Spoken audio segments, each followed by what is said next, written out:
right now, we're told that there is a $2.8 trillion surplus in the Social Security Trust Fund, which is enough to pay full benefits for the next 30 years, you know, based on the projections.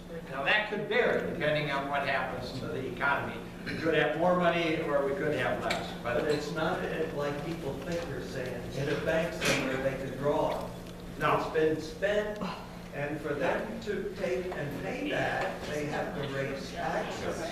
And that they're not willing to do. Well, that's where they yeah. lie to the American people. Yeah. What's Well, going on. they're not worthless IOUs though either. They're treasury notes. And Social Security has never, ever once failed to yield a profit. You got to remember that. They've never, ever failed to meet a premium requirement. And treasury notes are the most secure investment anywhere in the world. I mean, the China buys them, and the Saudis buy them, and the biggest companies, the biggest corporations in the world buy them. That doesn't mean that they someday couldn't be worthless. But if they are, we got more problems than just Social Security when we get to that point. So right now, they're buying treasury notes every day. They're maturing every day, and this is kind of an ongoing thing. But and you're right, the government is using those the money from those investments for a wide range of other things, including a lot of these wars of choice. I think if the government had to come to the American people and said, how many of you want to spend $100,000 each next year on a war in Iraq, we might not have gone to the war in Iraq. And I know you didn't come to hear about that either, but you can't separate that from what's happening here. I have sometimes, 15, 20 different groups come into my office in Washington, and they're from the 8th District. And, one group comes in and they say, well, we need more money to fight for a cure for cancer. Well, I'm all for that. We've all lost a loved one from cancer. I got a 40-year-old daughter with stage 4 cancer. I want to spend some money on that. Then we have somebody comes in and say, well, we need to spend more money educating college educating our children. Well, I couldn't agree more. Back in my day, I could go to I raised a family and worked full time and went through the university. It cost me $100 a quarter. Well, do you see what the cost for these kids are today? And by the way, the average loan when they're done is $28,000. Well, that's not paying back $28,000. Over a 20-year period, that's $128,000 payback.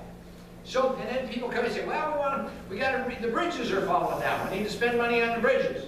And the trains are coming off the track. And oh, by the way, some of the wastewater treatment systems are failing. And there's lead in the water, and our children are getting brain damage from it.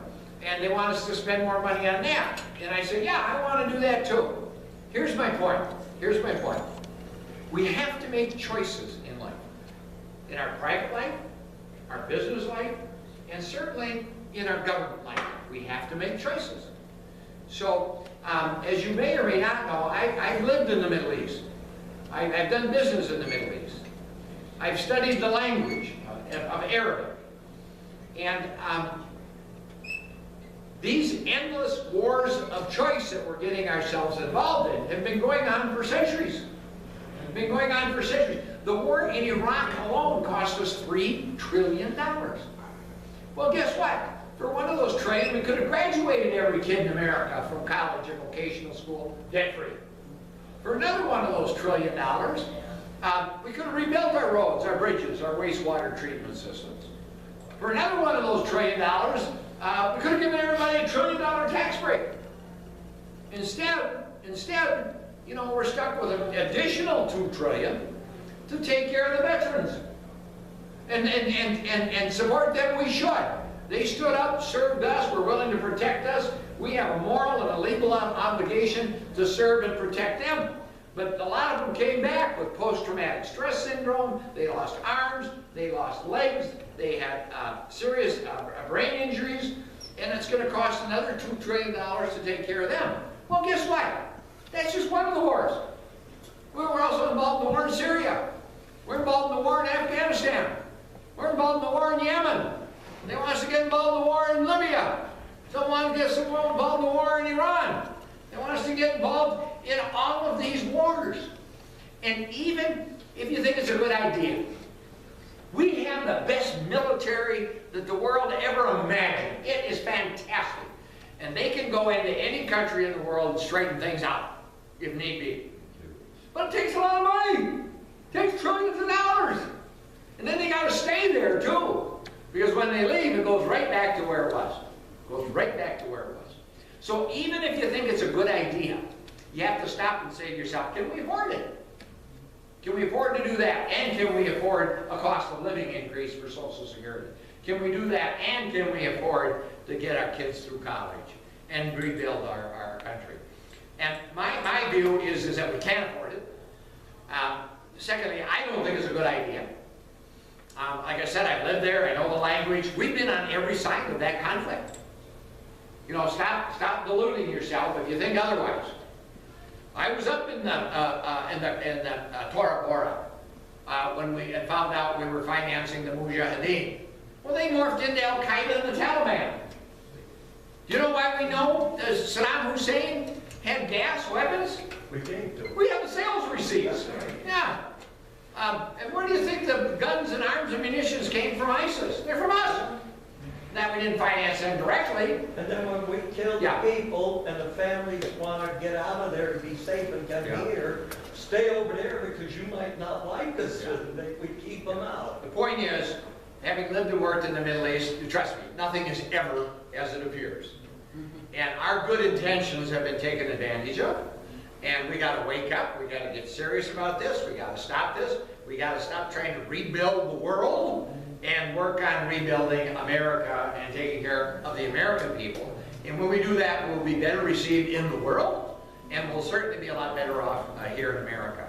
And so please think about that as well, because those are some of the hard choices people like me have to make. And I've had some success. Think about it. Another Republican and I, we introduced an amendment to stop funding the so-called friendly Free Syrian rebels. Okay? Spent $1.2 billion and trained 5 guys. Really? Now, is there a liberal or a conservative anywhere in the world who thinks that makes sense? $1.2 billion to train 5 guys?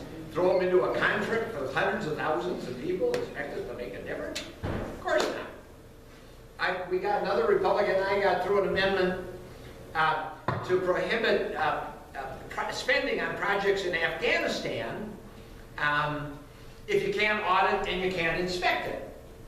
Well, you can't audit and you can't inspect in Afghanistan. So if you want to do a project, you got to show up with a truckload full of cash.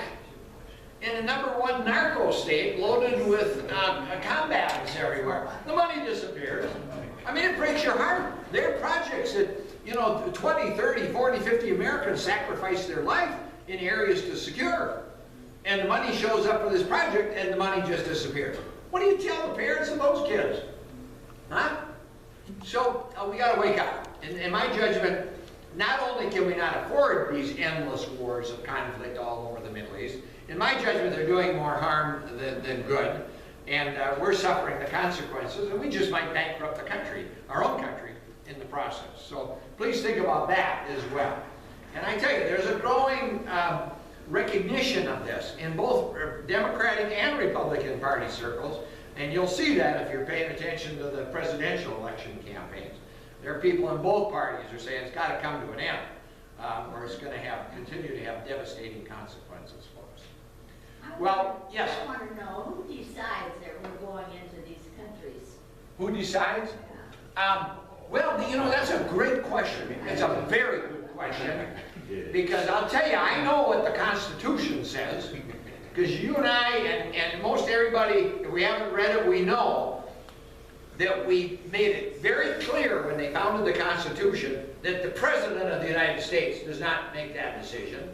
That's a decision that has to be made by the people's representatives.